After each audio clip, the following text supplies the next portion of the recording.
Hello అండి. అందరూ ఎలా ఉన్నారు? మరి ఒక మంచి వ్లాగ్‌తో మీ ముందుకొచ్చేసాను. ఈరోజు వ్లాగ్ ఏంటంటే, మొన్న మా ఊరు జాతరకైతే వెళ్ళాము. ఊరి పేరేంటంటే బెజ్జంకి. ఎవరికన్నా ఐడియా ఉంటే కామెంట్ చేయండి. మా ఊరి జాతర అయితే చాలా అంటే చాలా బాగా చేస్తారు. ఏం జాతర అంటే శ్రీ లక్ష్మీ నరసింహస్వామి వారి జాతర. మా బెజ్జంకిలో అయితే స్వామివారి జాతర అంగరంగ వైభవంగా చేస్తారు. ఇంకా నేనొచ్చేసరికి ఇక్కడ వీడియోలో అదే చెప్తున్నాను. జాతర దగ్గరికెళ్తున్నాను. అందరూ చూడండి, స్కిప్ చేయకుండా వీడియో మొత్తం అని చెప్తున్నాను. ఇంకా ఇక్కడైతే మేము స్టార్ట్ అయినాము. ఇదొచ్చేసరికి మాకు జాతర అప్పుడే స్టార్ట్ అయ్యితుంది. ఆ రోజైతే మేము వెళ్ళినాము. ఇంకా యాక్చువల్‌గా 2 టైమ్స్ వెళ్ళినాము. ఇదైతే ఫస్ట్ టైం వెళ్ళినప్పుడు వీడియో. ఇంకా అప్పుడే స్టాల్స్ అవన్నీ కూడా పెడుతున్నారు. అప్పుడప్పుడే అంతా స్టార్ట్ అవుతుంది కాబట్టి జనాలు కూడా కొంచెం తక్కువగానే ఉన్నారు. ఇంకా మేము కొంచెము చీకటి పడకముందే వెళ్ళాం కాబట్టి అంతా చాలా బాగా అయితే వచ్చింది వీడియో. చూడండి మీరైతే, చాలా అంటే చాలా బాగుంది కదా. ఇంకా అక్కడ మనకి దూరంగా కనిపిస్తుంది కదా, కొంచెం రథంలాగా కనిపిస్తుంది చూసిరా. ఇంకా ఆ రథంలోనే దేవుణ్ణైతే ఊరేగిస్తారు ఊరంతా. చాలా అంటే చాలా బాగుంటుంది. అప్పుడైతే అందరికీ దర్శన భాగ్యం అయితే కలుగుతుంది. ఇంకా మాకైతే మేము ఈ ఇయర్ ముట్టుట్లో ఉన్నాం కాబట్టి దేవుణ్ణి అయితే దర్శించుకోలేకపోయినాము. అట్లనే దేవుడి దగ్గరికి కూడా వెళ్ళలేకపోయినాము. ముట్టుట్లో ఉంటే వెళ్ళకూడదు కదా. ఇంకా మేము ఇది చూపిస్తున్నాను కదా ఈ గుట్ట. ఇంకా ఈ గుట్ట చుట్టూరు కూడా బండ్లు అయితే తిరుగుతాయి. బండ్లు అంటే మనకున్న వెహికల్స్ అన్నిటిని కూడా గుట్ట చుట్టూరు అయితే తిప్పుతూ ఉంటారు. దాన్నే బండ్లు అని అంటారు.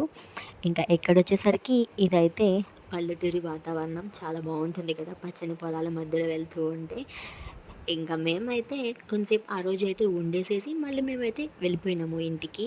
యాక్చువల్‌గా మేమేంటంటే అప్పుడు ఊర్లోనే ఉన్నాం కాబట్టి ఎక్కువ టైమ్స్ వెళ్ళడానికైతే వీలు పడింది. ఇంకా మా బుడ్డోళ్ళైతే అక్కడ బొమ్మలు అవన్నీ చూసి కొనిపించమని ఏడుస్తూ ఉన్నారు. ఇంకా మా హనీగాడినైతే ఎలాగోలా డైవర్ట్ చేసి తీసుకొచ్చేసినాము. ఇంకా ఎక్కడొచ్చేసరికి సెకండ్ డే జాతర దగ్గరికి వెళ్ళినప్పుడు వీడియో.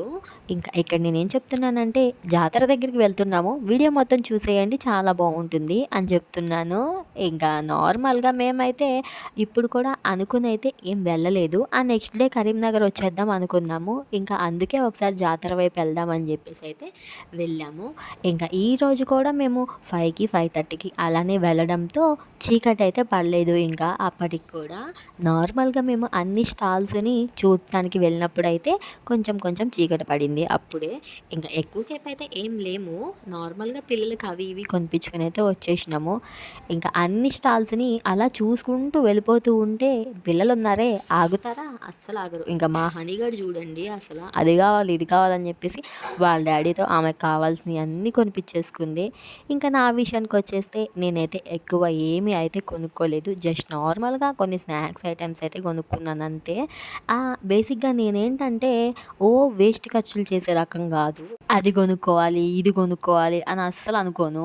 అదేంటో మరి నాకసల అలా ముందే ప్రిపేర్ అయిపోయి అది కొనుక్కోవాలి, ఇది కొనుక్కోవాలన్న మైండ్ సెట్ కాదు. మళ్ళీ అందులో ఏంటంటే ఇప్పుడు అవసరమా? ఎందుకులే అని అనిపిస్తుంది. ఎక్కువ వృధా ఖర్చులైతే చేయబుద్ధి కాదు. నాకు ఫస్ట్ నుంచి అదే అలవాటు. అంటే వేస్ట్ ఖర్చులైతే ఏం చేయను. ఎంత కావాలో అంతే కొనుక్కుంటూ ఉంటాను. అట్లనే ఇలాంటి చోట్లకొస్తే నెక్లెస్‌లు, చైన్‌లు అవి ఇవి ఉంటాయి కదా, కొనుక్కోవాలనిపిస్తూ ఉంటుంది కదా. నా మైండ్ కాదు కదా, నా చూపు కూడా అటు సైడ్ వెళ్ళదు. అదేంటో మరి. ఇంకా కొన్ని కొన్ని సార్లు ఏమనిపించిద్దంటే ఆ కన్‌ఫ్యూజన్‌లో ఏం కొనుక్కోకుండా తిరిగొచ్చేస్తానేమో అని అనిపించి అసలు అటువైపు కూడా వెళ్ళను. ఇంకా ఈసారి కూడా అట్లే జరిగింది. ఎందుకులే మస్తున్నాయి ఇంట్లో అవే వాడుతలేను, అంతా మూలబడి ఉంటుంది అని చెప్పేసి ఏమీ కొనుక్కోలేదు. ఇంకా క్యాజువల్‌గా అవన్నీ అయితే చూసేసేసి మా బుడ్డోళ్ళకి కొన్ని బొమ్మలైతే కొనిచ్చేసినాము. ఇంకా మా బుడ్డిది ఆగిద్దా ఇక్కడ ఇవన్నీ తిరుగుతూ ఉంటే నేను అదెక్కుతా ఇదెక్కుతానని చెప్పేసి అయితే ఏడ్చింది. ఇంకా సర్లే అని ఆ ఫ్లైట్ బొమ్మ అయితే ఎక్కించినాము. మా బుడ్డోడైతే అస్సలు కూర్చుంటలేడండి, నుంచుంటానని ఏడుస్తున్నాడు. లాస్ట్‌కి అయిపోయిన తర్వాత దించుతుంటే అస్సలు దిగుతలేడు.